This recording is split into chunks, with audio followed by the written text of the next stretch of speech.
Welcome back, welcome back. My name is Habiba and today I'm going to be doing the 5 things challenge. If you've been on TikTok, you've probably seen this before where different physicians are sharing things they will never do. And some of these may sound a little controversial because they're things that other people do typically and don't think anything of it. But I in particular, based again on my experience in medicine, will never do. Maybe some of these will resonate with you or you might totally disagree with me, and that's okay because this is for entertainment purposes, okay? So sit back and relax and let's hear what 5 things I will never do. So the first thing I will never do is skip my cancer screening tests. And when I say cancer screening tests, I am referring to all the screening tests that are available, at least in the United States, and I'm sure in much of the world, to screen for cancer. Whether it is tongue cancer, so you have to see the dentist, or a mammogram to screen for breast cancer, or a colonoscopy to screen for colon cancer, a pap smear to screen for cervical cancer. There are so many different cancer screening tests that are standard, and I've heard of many people who just feel like, oh, I'm fine, I don't need it, I'm not gonna do it, nothing's bothering me. I can't tell you how many times I have seen unfortunate cases of younger people who were due for certain tests who just ignored the signs and showed up with whether it is breast cancer because they had a lump that they ignored, or whether it's because they had some blood in their stool and they just assumed it was hemorrhoids and it turned out it was colon cancer. I'm sure you've heard of someone who has passed away unfortunately or prematurely due to some sort of cancer that they didn't know they had or was just found too late. So number 1, I will never skip out on my cancer screening tests, and I will try to stay up to date. Number 2, I will never take a long distance trip and sit for 2 hours straight without getting up. Meaning that I will never sit in a bus, on a train, in a car, on a plane without getting up. Usually in my case, I try to get up at least once an hour, okay? So I am really paranoid about getting blood clots. And hopefully you watched my last video, which appears to be pretty popular. And in the last video, I talked about problems you can avoid while traveling, including monkeypox and DVTs and COVID. So hopefully you watched that video. But anyway, back to this, very simple. I will never sit for hours in one spot without getting up. So whether it is to use the restroom, whether it is to stretch my legs, whether it's to walk down the hall, and if you're in a car, you know, just make sure you ask the driver, if you're not driving, to stop so that you can, you know, get out and stretch your legs. Or if you are the driver, make sure you routinely make it a habit to stop after at least 2 hours or less to stretch your legs and move around, and also stay hydrated. Because it is a fact, if you are sedentary for more than 2 hours, and you are dehydrated, it increases your risk of blood clots. Number 3, the third thing I will never do based on my experience in medicine is I will never smoke.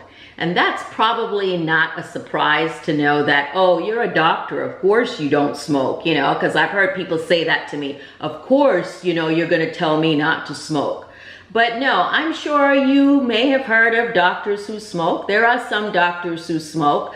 There are not as many anymore, doctors who smoke. You know, back in the day, some of the older doctors smoked because smoking was not known to be as dangerous as it is. In fact, it was promoted. If you were from the 60s or 50s, smoking was on television as something to do because it looked cool. But now we know better. Now we know that smoking definitely, without a shadow of doubt, smoking will contribute to chronic bronchitis. Smoking will contribute to COPD.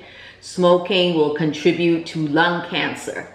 And not just, you know, smoking, but tobacco as a whole. People think about, oh, lung cancer and all those sort of respiratory issues, but it also contributes to head and neck cancer. So I'm sure at some point you've seen someone, you know, with a tube in their throat, or someone who is no longer able to speak because they had to have their voice box removed because they had some sort of oral cancer or laryngeal cancer. It's horrible. It's horrible, especially when you know it could have been prevented. So that is definitely something I personally will never do. No kind of smoking. But I also want to show, you know, let you know that I am human and I'm not perfect. And have I ever put a cigarette in my mouth before? Yes, I have. On 2 occasions. Let me tell you, on 2 occasions when I did. When I was very, very young, I think I might have been about 7, 8, 9, and this is actually back in Nigeria. You wouldn't think Nigeria, right? In Nigeria, in the north, in the Muslim part of Nigeria, someone was smoking, more than likely a man, because a lot of times, from what I recall, women did not smoke. Yeah, it only seemed to be something men smoked. There were very rare women that I remember smoking, but they were always looked down upon. It just was a cultural thing. But anyway, I found a cigarette. We were outside, me and a bunch of kids were outside my grandfather's house. So this is past his compound, and there was like this gravel road. And I looked down and I saw a cigarette. So I was curious, I picked it up. It was still lit, and I put it to my mouth. Anyway, I started choking. I started choking. So I was like, never again, not cool, not for me, right? Then years later, I'm in America. This is like college summer. It was in the summertime at Cornell, and I was really close friends with this French guy. He was like straight from France. And he smoked, and you know, we were like young, we were like 18, 19, and he was like, you know, you Americans, you're too uptight, you know, you need to smoke, you need to try this, you'll relax. So he gave me a puff. I was choking. I started choking, and I was like, you did not learn your lesson. This is not for you. This will never be for you. And then of course, working in medicine and going through medical school and seeing such horrible cases of lung cancer. I remember, I think I might have told you this before, but I remember during medical school, we were like walking on rounds, and I saw this lady that was described to us. We were on pulmonology service, and this lady was described to us as someone that was waiting for a lung transplant, and she looked so pathetic. And she was petite, this petite little white lady, but she was so cute. Like, I just remember thinking she was so adorable. She wasn't old, but she could not breathe. And I couldn't stop looking at her. And all the students had walked away with the professor. And I kind of sort of stood there and I started crying. And I felt so embarrassed because I was the only one in the group crying. You know, I had to walk off to the side because it really just upset me to see this woman suffering. She was like on all these machines, but she was quite alert and awake at the time. So anyway, I will never smoke, and I will always tell my patients to quit smoking if they do smoke, to find a way to quit smoking, because nowadays there are therapy, there are medications that can help. There are all kinds of resources available. So I know it's hard, but it's not impossible. The fourth thing I will never do, and this is something that a lot of American women do, and probably women around the world. If you're not American, drop a comment, let me know where you're watching from, and whether this is something pretty standard for you. But I will never use a tampon. And I have never used a tampon. And obviously I've had patients who use tampons, and I've known people who've used tampons, but during a menstrual cycle, I will never use a tampon, because tampons have a risk of toxic shock syndrome.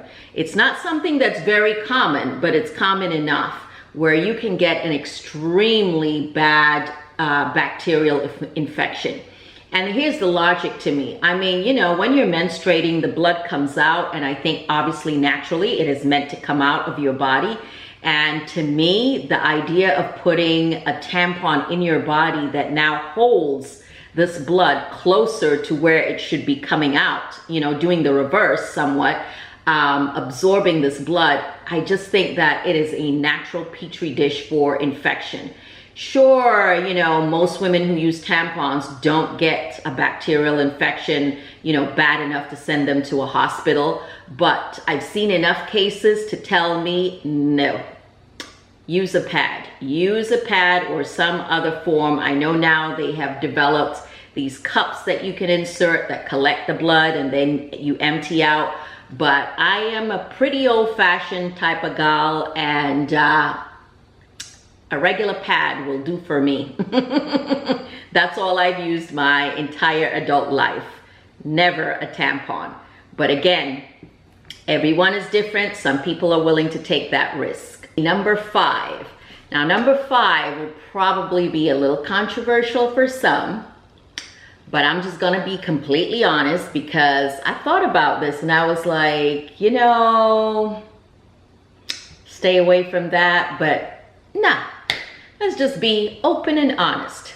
Number 5, I will never use hormone replacement or birth control pills. Woo, girl, she said it. What, birth control pills too? Okay, let me tell you. All right, where do I start? So again, I am not telling you what to do with your body, and I am a firm believer that women should be able to do what they want with their body. Obviously, birth control pills are a pretty standard thing to do, especially in the Western world, right? And I do believe that if a woman desires birth control pills, she should have access to them, safe access to them. And again, it is her body to do what she wants to, especially when it comes to her reproductive health and controlling whether or not she wants to be pregnant, right? However, me, myself, and I, me, Habiba, has never taken birth control pills. And I know that might sound like a shocker to some people, because how is it that I have 3 children, I am married, I clearly must be sexually active and have been for most of my adult life, and yet I have never taken birth control pills? Okay, so let me explain. Again, because of my medical background, and also intuitively, I just felt like I never wanted to take birth control pills, and so I never did.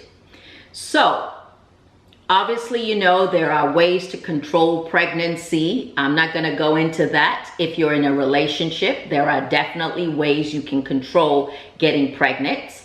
You can discuss that with your doctor if you don't know. But I think what I always felt was that there were so many risks related to taking birth control pills. And we'll also go into hormone replacement because it's kind of similar. Any additional hormones that you're taking, you know, can alter your body and put you at a certain level of risk. And I just was never willing to take that risk. Now, as a doctor, what do I know in terms of, you know, what specifics?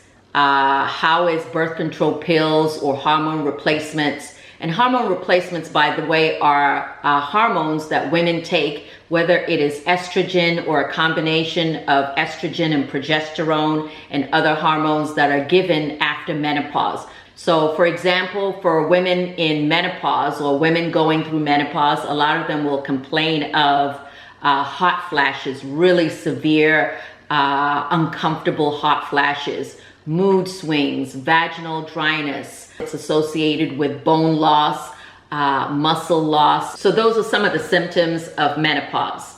And obviously, you know the reason women take birth control pills because they're trying to avoid pregnancy. So from my medical knowledge and training, I also learned that birth control pills have a significant amount of risk that I was not willing to take. For example, the most important one for me that just seemed really scary was blood clots. So women on birth control pills have a higher risk or chance of getting blood clots. And I'm sure you've heard of young women that have had blood clots at some point. There have been celebrities that have had blood clots. They've been regular women probably in your life that may have had a blood clot and may not have realized that it was related to their birth control pills. So yeah, birth control pills are associated with blood clots. They're associated with mood swings, irregular bleeding. So I'm sure you've heard of women that have taken, whether it's the depot or the shots or even the oral pills, that will say, you know, I started my, birth control and I can never figure out when my actual period is because it's really irregular. Now, again, that's not every woman that's on birth control, but I'm just telling you, there are significant risk factors. Now, if I'm being completely honest, does that mean that as a physician, I would never give birth control pills to a woman who wants it? No, absolutely not. As long as that woman understands the risks and benefits of taking birth control pills, it's my job to give it to her if that's what she wants. And again, she understands fully that there are risks. And of course, a lot of times when women see me on birth control pills, most of the time they also have an OBGYN who is either prescribing it to them or that they are seeing, and I will always encourage them to get a second opinion with a gynecologist, just to make sure they get their checkup. Because the thing is, the other risk factor that I did not mention that's very important is that a lot of these hormone replacements also can increase your risk of cancer. So breast cancer is one of those things. For some women, endometrial cancer. For some women, heart disease. There are a lot of significant risk factors associated with either, birth control or hormone replacement. And so you really need to make sure that you're discussing your family history with your doctor, whether it's your primary care doctor or your OBGYN doctor. Make sure they know, because there are some women who really are not safe enough to take birth control pills, or are not safe enough or the right candidate to take hormone replacement.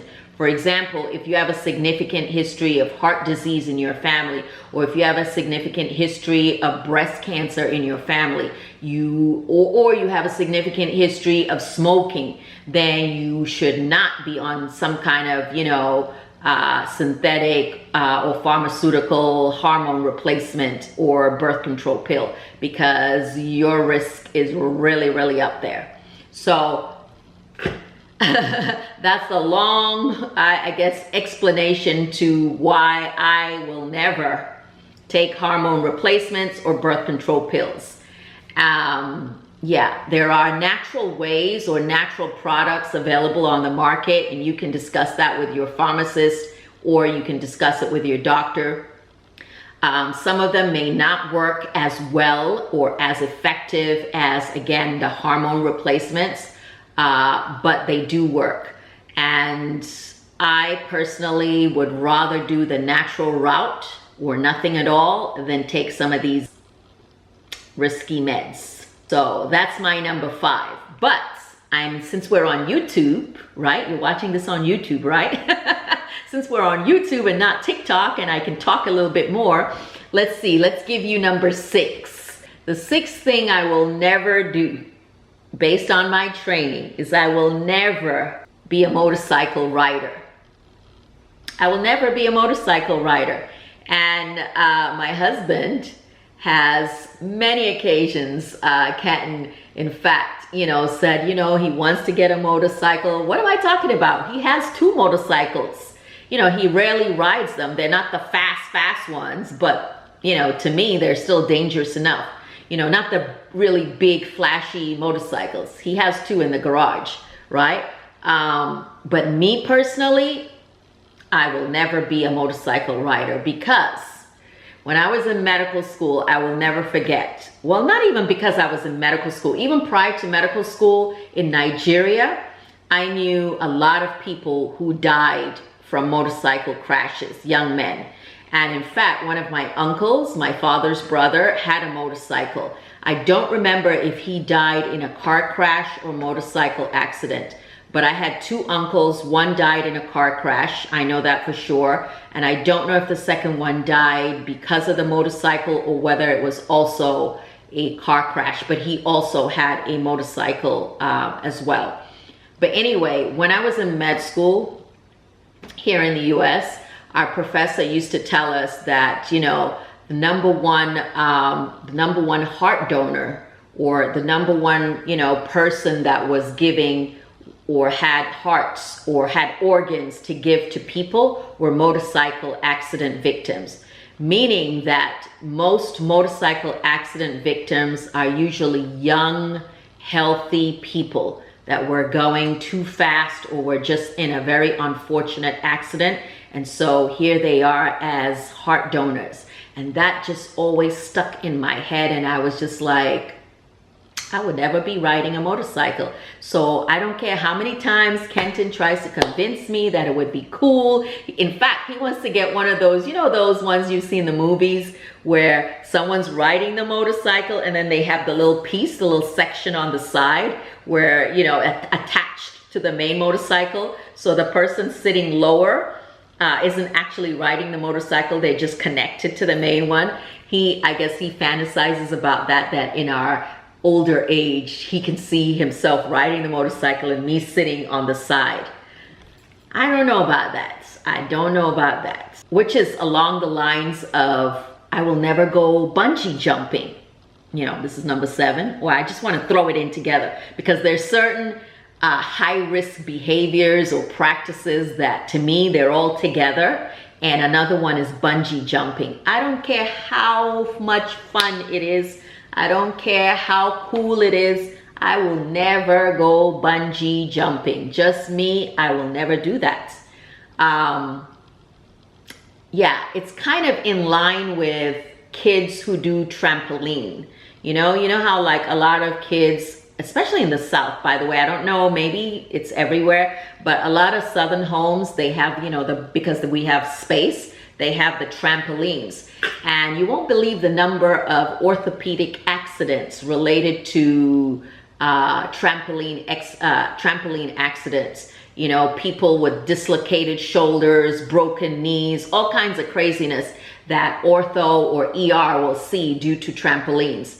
Anyway, that's not even on my list because why am I jumping on a trampoline? I don't think so. That's not even something I was thinking about, but I just thought I would mention it. Here's another one. Is this number 7, 6 or 7? I've lost count.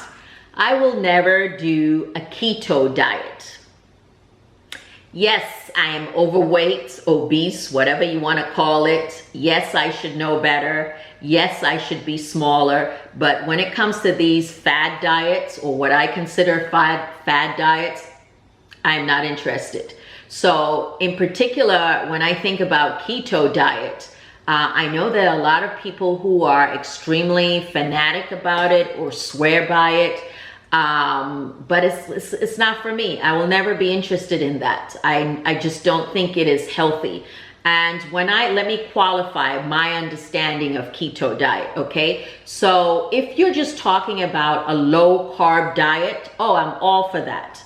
Yes, if you want to go on a low carb diet, i.e. you want to get rid of bread and rice and pasta, totally I am for that. And I totally support that. And I myself on many occasions will do a low carb diet because yeah, you will lose weight if you're eating low carbs.